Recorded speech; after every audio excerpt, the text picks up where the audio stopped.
Leksimizni davamlaştırmamız hürmetli vatandaşım. Amerika'nın Cumhuriyeti 100 kilolaydigan işini qilish asosi yo'q. 100 kilolmaydigan ishni qilish asosi yo'q deydilar jamman muxbirlarni kutib olish yig'inida. Jungo tarqatgan 3-chi halqalik uchrashuv bo'ldiki, Jungoning qizil sizig'i yoki oxirgi sizig'i Amerika Jungoning egilik huquqi bexatarligiga tajovuz qilmasligi lozim. Bu masalada Jungo har qanday yo'l qo'ydigan o'rin yo'q va murassa qilishmaydi. Demak, ham yumshoqotadi Jungo Liujanmin ham hujum qilyotidi.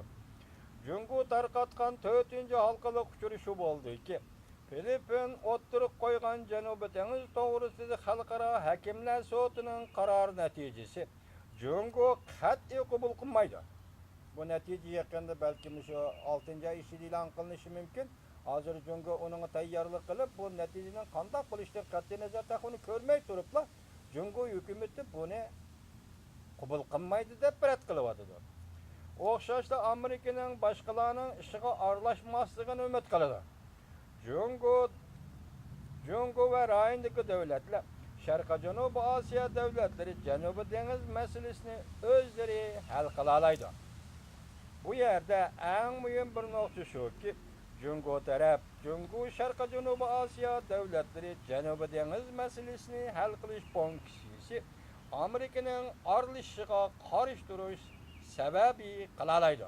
Demak, bir tarafdan Amerika Qo'shma Shtatlar hukumatining Janubiy dengiz masalasiga aralashishiga Jungo hukumati qarshi turyapti. Liu Jianmin shunday so'zlayapti. Hammaga ma'lumki, Jungo o'tmishda har qanday bir funksiyalik organning Janubiy dengiz masalasini hal qilishga aralashishiga qarshi turib kelgan. Jungoning Ma'un tashqi ishlar ministri Liu Jianmin tarqatgan uchur jumladan tuvandagilarni o'z ichiga oladi. Jungo urushni xohlamaydi.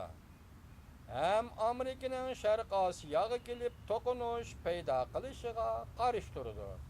Agar Vyetnam urushidek, Chaoshan urushidek bir urush portlaydigan bo'lsa, Jungo faol tadbir qo'llanib mudofaaga o'tadi.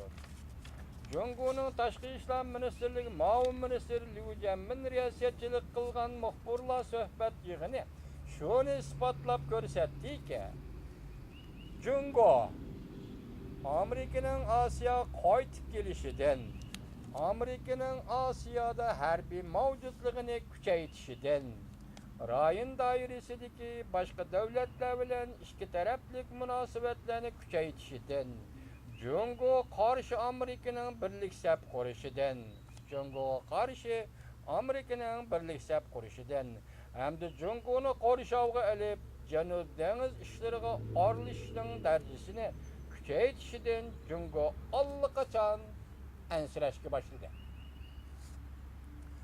Jungo so'zlayolmagan yo'shirin qatlamliq bir ma'no shuki, Jungo o'zini Amerikaning avvalgi Sovetlar ittifoqiga o'xshash muomala qilishidan texmo ansirashga boshladi.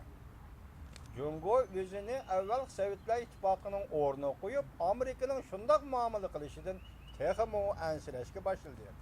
Amerikaning strategik nishoni, ya'ni Jungoning siyosiy bexatarligiga tahdid paydo qilishidan, Jungoning siyosiy bexatarligini Amerikaning nishonga olishidan ansirashga boshladi.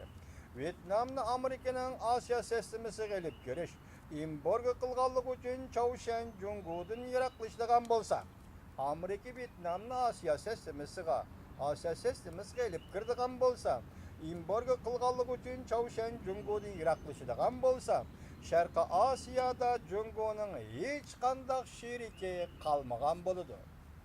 Tahdid kun sayin kuchaymoqda. 2014-yildan boshlab Jungo jasorat, g'ayrat o'ttiq yolg'onjongdan degandek men qo'shib qo'ydim, ma jumla kechiring vatandoshim. Osiyoliklarning Osiyosini yadro qilgan bexatarlik qarashlarini o'ttirib qo'yib, Osiyoliklarning Osiyosida bu Jungoning shuari edi. Boshqa davlatlarning aralashishiga qarshi turib, Osiyoning ishlarini Osiyo davlatlarining o'zlari hal qilishini tashabbus qilib, Osiyo davlatlariga murojaat e'lon qilgan edi. Aksicha Jungoning g'arazlari gumon qilishga uchradi. Amerika Qo'shma Shtatlari bu rayondagi davlatlarning qarshi elishiga erishdi. Amerika xolisi Jungoning bo'sog'isida xohlagancha harakat qila oladigan bo'ldi. Demak, bu hozir Janubiy dengizdagi vaziyat. Amerika Qo'shma Shtatlarining Vyetnam bilan bo'lgan munosabati va hozirgacha bo'layotgan ishlarning hammasi Amerika Qo'shma Shtatlarining qanday ig'ir besiqlik bilan muomala qilganligining oxirgi natijalarini bugun biz ko'rgandek bo'ldik. Jungoning bu to'g'ridagi ansirashlarni ko'rgandek bo'ldik. Jungo hozir endi qaysi yo'lni qanday menish kerak? Boshda aytgandek, u urushmaydi, urush qilish niyati yo'q, u bu degandek qilgan bilan sen tashqi siyosatda bo'shaydigan bo'lsang, ichki siyosatdan bo'shash kerak. Bo'shishing kerak. Tashqi siyosat yo'l qo'ydigan bo'lsang, ichki siyosatdan yo'l qo'yishing kerak. Bir maqsad hozir qaraymizki, dunyo yoki xalqaro jamiyat Jungoni qurshovga ilib bo'ldi. 80% atrofida qurshov oldi. 87% atrofida besim paydo qildi. Hozir Jungo ana shunday mo'min, shunday harakat, shunday sharoit ichida turibdi.